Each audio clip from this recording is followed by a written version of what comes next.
Well,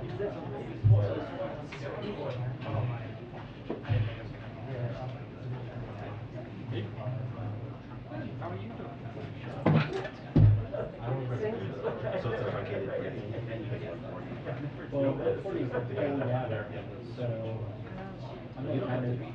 I'll end the briefing. Well, that's what I was gonna say. I'm right here. I was gonna say like, hey, Paul's gonna gather. Yeah, 2 weeks on the briefing to go on. Right, so like, that's what I was saying. Cause like it's already 106. Yeah. The 6 starts from 110. Hello. Hi, everybody. Good afternoon, right? All right, good afternoon, everyone. I hope you guys enjoyed a long holiday weekend. It's good to see everyone here. Today I'm joined by John Kirby, who is the National Security Council Coordinator for Strategic Communications. I got to get that right. And he's happy to take a few questions. I know there's been some news out there in his world. So, Kirby, why don't you take it away? Thank you, Karine. Just a couple things at the top, everybody. I think you saw this morning that the administration announced important policy changes with respect to anti-personnel landmines. After conducting a comprehensive policy review, the United States is now joining the vast majority of countries around the world in committing to limit the use of anti-personnel landmines. The use of these weapons put more civilians at risk of being injured by unexploded mines, including children, long after the fighting has stopped, and the President believes strongly that we need to curtail their use worldwide. So this new commitment will align U.S. policy outside of the Korean Peninsula with the key requirements of the Ottawa Convention. That's the international treaty that prohibits the use, the stockpiling, the production, and the transfer of these weapons. The United States is the world's single largest financial supporter of steps to mitigate the harmful consequences of landmines and explosive remnants of war all around the world. Since 1993, the United States has provided over $4.2 billion in aid to over 100 countries for conventional weapons destruction programs. And I'm happy to take questions on that a little bit later. The last thing I just want to open up with is, I think you know the President is preparing for his next trip. This will be to Germany for the G7 and then on to Madrid for the NATO summit. He came into office with the express purpose of revitalizing and reinforcing our allies, our alliances, and our partnerships around the world, and that's exactly what he's done with the G7 and with NATO. His leadership and diplomacy elevated these partnerships as central to meeting the biggest challenges of our time and advanced our shared values to define the decades to come. He has been unafraid to use the convening power of the United States, which is still ample, still relevant, still viable. The free world has demonstrated incredible unity and resolve to advance 3 key objectives that I think you're going to see are essential to this trip. And we're going to get some time a little bit later on in the week to preview the trip with more detail. But I'll just tell you, these are the 3 overarching objectives the President has. 1, reinforcing our unwavering support of a democratic, sovereign, and prosperous Ukraine and holding Russia accountable for its war of aggression. 2, managing the disruptions in the global economy, including energy and food prices that are caused by this war of aggression that are impacting families all over the world, including here at home. And 3, charting an affirmative vision for the world in which democracies can deliver and that we are confident will win over autocratic and corrupt visions. Again, we'll have more to share later in the week, including a background call I think we're going to be doing here in the next day or so, and you guys will all get an invitation to that. So with that, we'll take some questions. Thanks, John. What can you tell us about this second American who appears to have died in combat in Ukraine? Don't know a whole lot, but I think you saw the State Department has confirmed that another American citizen has been killed in the fighting in Ukraine, and I'd point you to State for more details on that. Obviously, at the outset, our hearts go out to the family, which are clearly enduring an incredible grief here. Again, we want to stress that this is not the place or the time for Americans to go to Ukraine. It is a war. And if you want to help the people of Ukraine, there's a whole lot of other better options to do that than going and putting yourself in harm's way in the middle of that war. The president said yesterday that he speaks to Vladimir Zelensky 3 or 4 times a week. Is that accurate, or is that a bit of hyperbole? We only get a readout of their conversations once every couple of weeks. He speaks to Mr. Zelensky on a routine, regular basis. And I couldn't sit here and give you the exact count. This is the beginning of week 3 for me here. But he speaks to President Zelensky on a very routine, regular basis. And I would add, it's not just the president.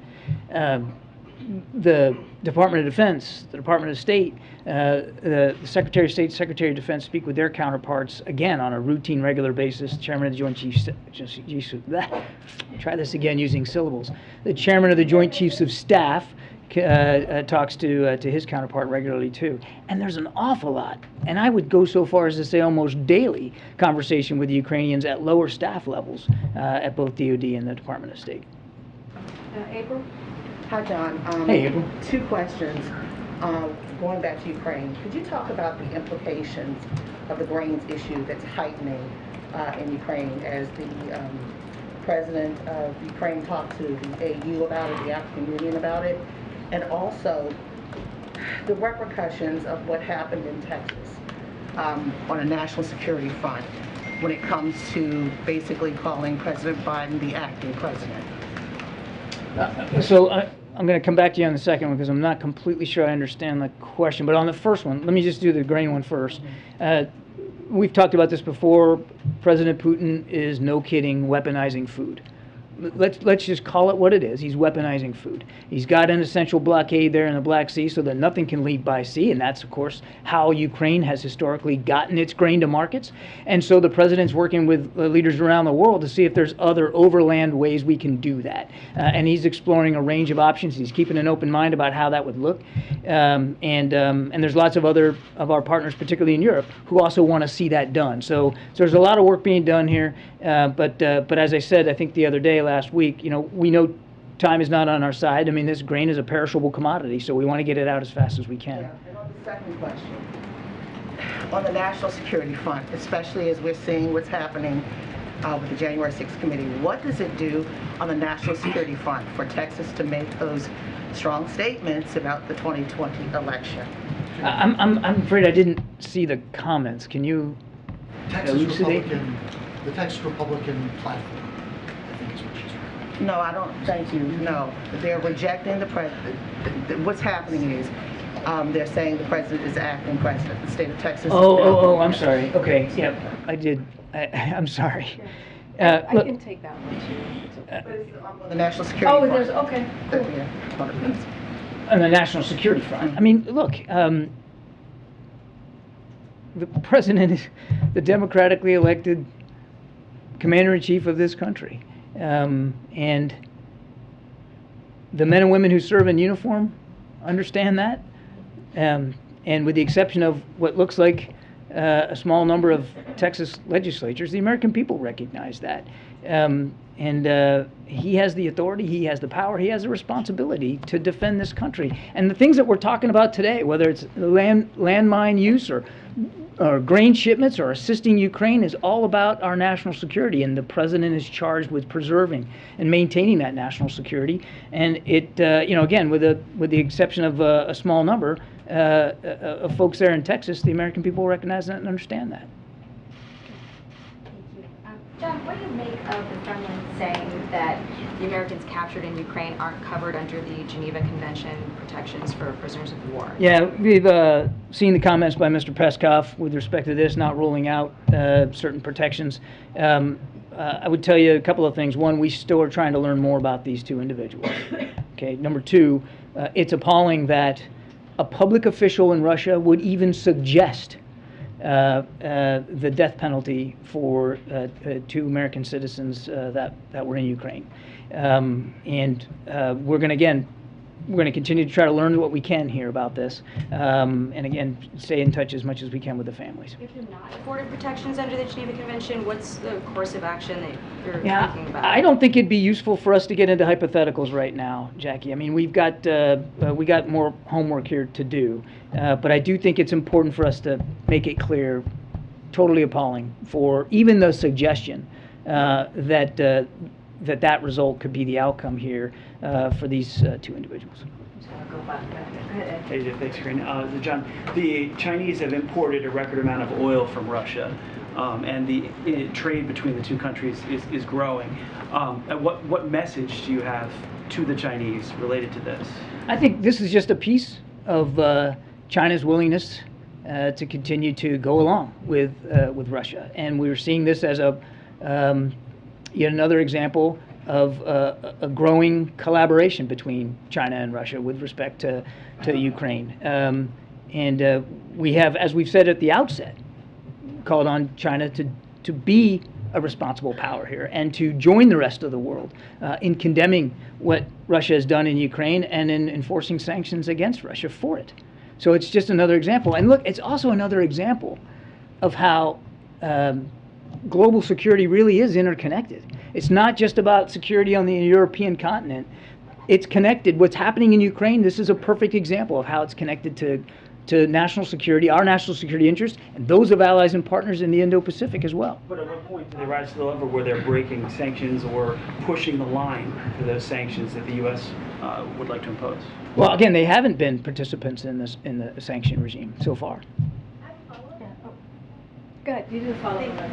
Thanks, John. Also, India has been buying a lot of the Russian oil that the Europeans aren't buying. So how does the administration keep financial pressure on Russia? And what does this say about U.S.-Indian relations that Prime Minister Modi is making these purchases? Yeah, India is also a very key strategic partner in the Indo-Pacific region. And there's many ways that partnership represents itself both in defense and security, economic as well. I think we'll let Indian leaders speak to their economic policies. What I can just tell you is we value this bilateral relationship with India, and we continue to want, obviously every country has to make their decisions for themselves. These are sovereign decisions, but we want as much pressure put internationally on Russia as possible. There needs to be, just last point, there needs to be costs and consequences for what Mr. Putin is doing. Anything will President Biden be asking G7 leaders to do next week to bring down the cost of energy and bring down the cost of food? I'm not going to get ahead of the agenda too much today. We'll have more to talk about the trip in the next day or so with more specifics. So I'm not really prepared today to go into too much detail. But as I said in my opening comments, one of the objectives that the president has here for the G7 is to talk to international leaders inside the G7 about supply chain issues, food and fuel supply around the world, and try to minimize the pressures that it has put populations all over the world. But we'll have more a little bit later. Is there anything that you think that they can do working in coordination to prevent a global recession? I think leadership matters a lot here. Multilateral leadership matters a lot because this isn't just affecting the United States, it's affecting the whole world. And I know the president's looking forward to having discussions with world leaders about what together they can do, whether it's increased production or less, more capacity for refining, less dependence. And this is one of the reasons, the president is so committed to clean energy here in this country. That's one way of making us energy independent too. So advancing, it's also good for the climate. So there's an awful lot of cross-cutting objectives here. All right, just two more. Follow-up. Do you believe, John, the Peskov comments, obviously in coordination with Vladimir Putin, do you believe they're about more than the discrete facts involving these Americans, but a signal, a larger sort of tactical signal to the American president, to the government, about ways they can use American citizens as a part of this conflict? I gave up a long time ago trying to get inside Mr. Peskov's head, certainly Mr. Putin's. It's hard to know with great accuracy the answer to your question. But either way, it's equally alarming. Whether they actually mean what they're saying here and that this could be an outcome, that they could levy a death penalty against 2 Americans that were fighting in Ukraine, or that they just feel it's a responsible thing for a major power to do, to talk about doing this as a way of signaling the President of the United States and the American people. Either one of them is equally alarming, and that's why, again, we find it appalling. Yeah, go ahead. Thank you.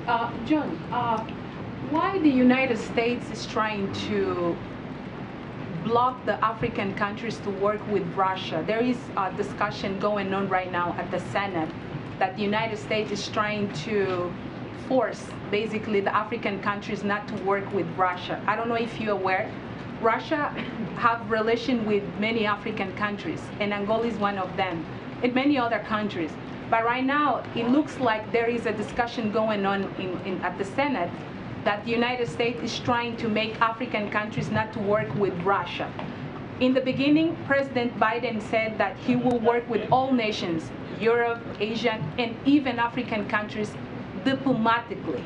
Why don't let the African countries decide who to work with instead of just impose them not to work with, for example, Russia?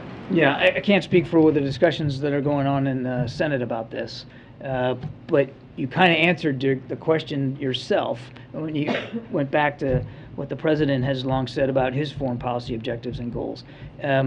Look, he respects and understands that sovereign nations make sovereign decisions. Sovereign nations get to decide who they're going to associate with or who they're not going to associate with. He understands that. He also understands, and I think has been very clear with leaders around the world, that there needs to be consequences for what Mr. Putin is doing in Ukraine. There needs to be costs. He needs to be held accountable for this unprovoked war of aggression. And so it's difficult for him to look at countries around the world who might be willing not to impose those consequences, who might be looking for ways to reward Mr. Putin for what he's doing in Ukraine. So it's a principle. Forcing countries not to work with Russia? This isn't about, Why don't ma'am? them decide? No, ma'am. This is not about forcing. And again, I can't speak to the language you're talking about from the Senate. This isn't about forcing anybody. It's about standing up for a principle. The principle here is the principle of sovereignty. So it cuts both ways. You know, obviously, sovereign nations need to be able to make their own decisions. The president understands that. That's why, you know, when we were talking about whether Ukraine would or wouldn't join NATO, it's not up to Mr. Putin to get a veto on that. Sovereign nations have to make that decision, and so does the NATO alliance. He understands the sovereign decisions that nations in Africa have to make. But he also believes and stands strongly on the principle that Mr. Putin needs to suffer consequences for this war of aggression, consequences around the world as well. And so he doesn't believe that it's in the interests of what's going on in Ukraine or European security, for that matter, for Mr. Putin to be able to get off scot-free here. And when the president will travel to Africa, John, he traveled to Europe, Asia, but not Africa. When? I don't have a trip announcement to make today. Mr. Kelly, is the president tracking the situation in Ethiopia? Yes, he is. And also on the billions of dollars that have flown to Ukraine, how much of that money has gone to gun manufacturers in the U.S.? How much money has gone to? For the billion. Are you talking about the money? Ukraine, the money that we are supposed to Ukraine. How much of that money has gone to gun manufacturers here in the U.S.? Okay, if you mean defense contractors, we can give you that, and we can have somebody get you the amount of contracts that are going to be or are being let under the Ukraine Security Assistance Initiative. This is for defense articles, weapons and systems that Ukraine needs.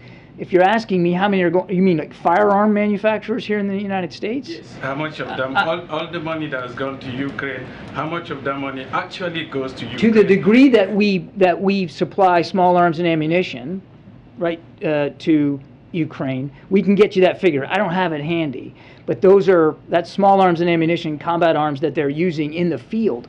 And, you know, we get caught up a lot talking about HIMARS, right? Long-range rocket systems and artillery systems and tanks and all that. All those big-ticket items that the Ukrainians say they need, and it's true they do. But what they'll also tell you is that the bullets and the small arms are making a big difference every single day, because the fighting in the Donbass is close combat. A lot of long-range fires, lots of artillery, no question. But it's a lot of small arms combat too. So we forget about that. It's an important set of defense articles and systems that we've been sending to Ukraine, and we're going to continue to do it for as long as we can. But as for the exact figures, I'd have to get that for you. Biden's response to Israel that has been threatened by Russia. Thank you. All right, thanks.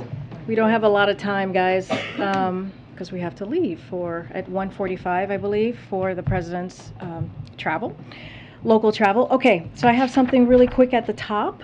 and then I'll take a question. So today, President Biden and First Lady are visiting a local COVID-19 vaccination clinic hosted by the DC Health to highlight the recent authorization and recommendation of COVID-19 vaccines for children under the age of 5. This weekend, the CDC formally recommended use of the COVID-19 vaccine for this age group following the FDA's authorization on June 17th, marking a key milestone that ensures for the first time since the pandemic began that nearly every American can access protections from life-saving COVID-19 vaccines, including our youngest Americans aged 6 months and up.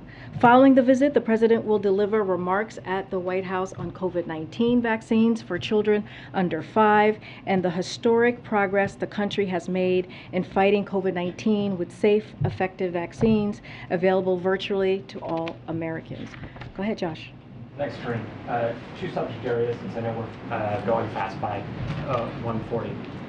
What data is President Biden looking at for the gas tax holiday, and is he expecting congressional support in state-level action? Well, to take your second question first, as you know, the President said he's going to make a decision about this by the end of this week. The way we see it is there would be congressional action. Congress would need to take action. To your first question, the President's looking at an array of options to figure out how he's going to help give relief to the American public, especially as they are looking at gas prices at the pump. This is a #1 priority for the President. He's looking at an array of options. We don't have anything specific for you to share with you at this time. And then secondly, real fast, what is President Biden's reaction to Texas authorities saying the police response in Uvalde was an abject failure and that the gunman, in theory, could have been stopped within 3 minutes? You know, this is something that the President has talked about this very deeply. It is very, the actions that we have seen and the reports that we have seen is deeply concerning. The President has said that. As you know, DOJ is doing a review. We're going to leave it to their findings and their review before we'll say anything more. But it is deeply disturbing to hear the reports on what happened on the ground on that day. On the issue of the federal gas tax, has the White House started reaching out to Congress yet on this, working with members to try and get them on board with this? Because as you know, you would of course need their approval for any suspension. Absolutely, we would definitely, as I said, need Congress to act on this. I can't lay out, I don't have anything to lay out on any outreach that we've made to Congress. The President, as you all know, understands the stress that the American public is feeling across the country. This is why he has taken action himself when it comes to tapping the Strategic Petroleum Reserve, a historic amount of oil, 1 million of barrels of oil a month, a day, I should say, just to be exact, and also getting his partners to do 240 million barrels as well. There's the ethanol 15, as he has been able to make sure that we give relief to thousands of Americans across the country. So this is something that has been a complete priority for the President. I don't have anything specific to lay out about meetings coming up or meetings that have happened. And the President said he's not planning to sit down with any oil and gas CEOs as he makes this decision. Why not? So as I can confirm here, I know it's been kind of been reported out there, Secretary Granholm is going to be meeting with the 7 CEOs on Thursday, this coming Thursday. That's the first step that he wanted to make sure happen. Remember, our goal is to make sure that we have a sit-down conversation where we come up with solutions, that we work with the CEOs and figure out what else that we can do to move that capacity forward. So the meeting is happening on Thursday with Secretary Granholm, and she's going to sit down with the CEOs, and hopefully we have some solutions that come out of the meeting. The first step is but the President's not ruling out meeting with them. No, the President spoke to this himself yesterday, which is like he's not going to be meeting with the CEOs. I'll let that stand and speak for himself. The way that we view this is, what I mean by first step is they're going to sit down, have a conversation. The second step is coming up with solution and ideas. The president said last week that there's no inevitability around a recession, but there is a greater deal of market concern about exactly that. And I know that inflation is your #1 concern, but can you talk a little bit about if you're doing anything at all to prevent a recession or a rise in unemployment? So the way that we see this, and you've heard us talk about this, that we're in a moment of transition. We have seen we are in a unique situation with the historical gains with our economy. The way that we see it is unemployment rate has held steady at 3.6, which is also near historic lows. Business investment remains strong. Household balance sheets remain strong. There was an analysis that came out recently that showed middle-class Americans had an additional $10,000 in savings then before the pandemic. Another analysis found that all income groups had higher checking account balances at the end of March than they had pre-pandemic. So we see that the strengths that our economic strength that we have seen from this past year, from the action that the president has taken with the American Rescue Plan, with what we have seen with the historical gains, that is going to help us deal with a recession. Right now, we don't see a recession right now. We're not in a recession right now. Right now, we're in a transition where we are going to go into a place of stable and steady growth, and that's going to be our focus. And just one more. AAA was out with a report today saying that there's going to be a record number of people driving for the 4th of July holiday, and I'm wondering what that tells you about whether inflation is in fact the top concern for the American people, and whether there's a role for conservation to play given the extreme demands on energy supplies right now. Well, say a little bit more. You're saying Americans are happy, it would seem, to go out I see what you're and saying. to pay as much money as gas costs to go on vacation and do all of the things that they would normally do. In fact, more so than in the past. So what do you think about that? And do you think it's appropriate given the constraints on energy supplies globally right now? I mean, look, Americans are going to do what they feel is right for themselves and for their family. That's not something for us to make a judgment on. I think what we're seeing right now is, we've been in a pandemic for some time, and I think Americans are feeling as if this summer it's time to get out and go visit families, and I think that's a reaction that we're seeing there. But I have to say, a lot of that is thankful to the president and the work that he has done to make sure that more than 220 million people are fully vaccinated. That matters. Today he's going to visit a COVID health center where we are going to be able to vaccinate our youngest among us, which is the 0 to 5. That's about 18 million young people, which is a lot of that work is due because of what the president has been able to do, and the American Rescue Plan, and the vaccination strategy that he put forward the moment that he walked into this administration. Look, it's not for me to say what Americans can do or can't do, but I do think this is kind of the pendulum swinging as we are more people are vaccinated and more folks are feeling more comfortable and more safe to get out there.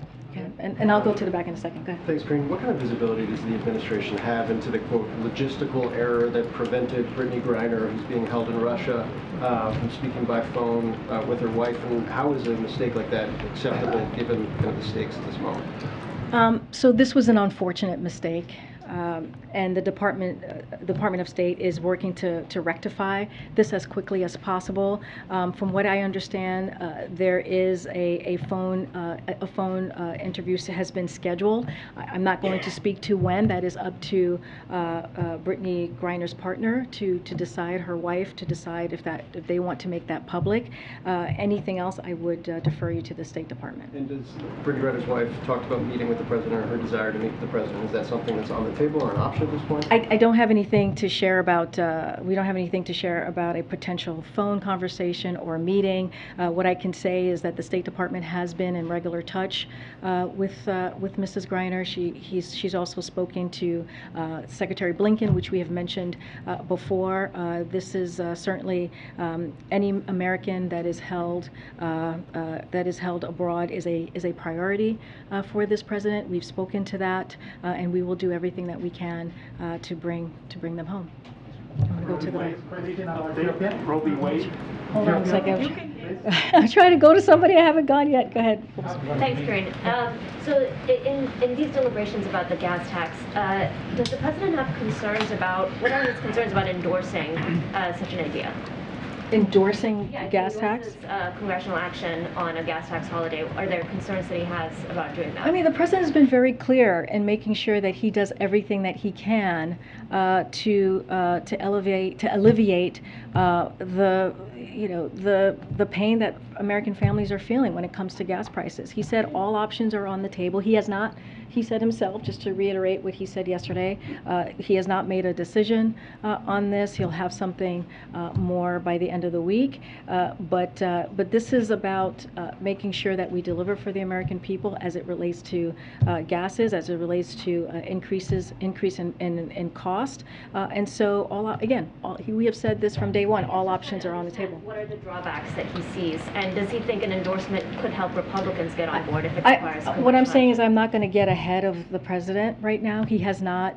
We have not laid out this decision. Once we have, I'm happy to have that conversation right here or in my office, however you wish. But right now, all options are on the table. He's going to do everything that he can to make sure he relieves some pain and some pressure that the Americans are feeling at the pump.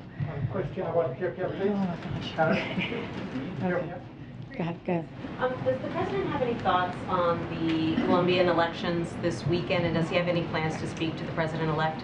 I don't have any calls to read out to you at this time. The United States congratulates the people of Colombia on a free and fair election. The president looks forward to working with President-elect Petro and to advance the U.S.-Colombia relationship and tackle key issues together, including climate change, building more fair and resilient economies, security, and more. I don't have a call to read out at this point or to announce at this point. When it comes to the federal gas tax, former President Obama has called it a gimmick back when it was being considered during his administration. A number of Republican and Democratic congressional leaders over the years have said the same thing. It saves people a couple of dollars when they fill up, but it decimates the highway trust fund.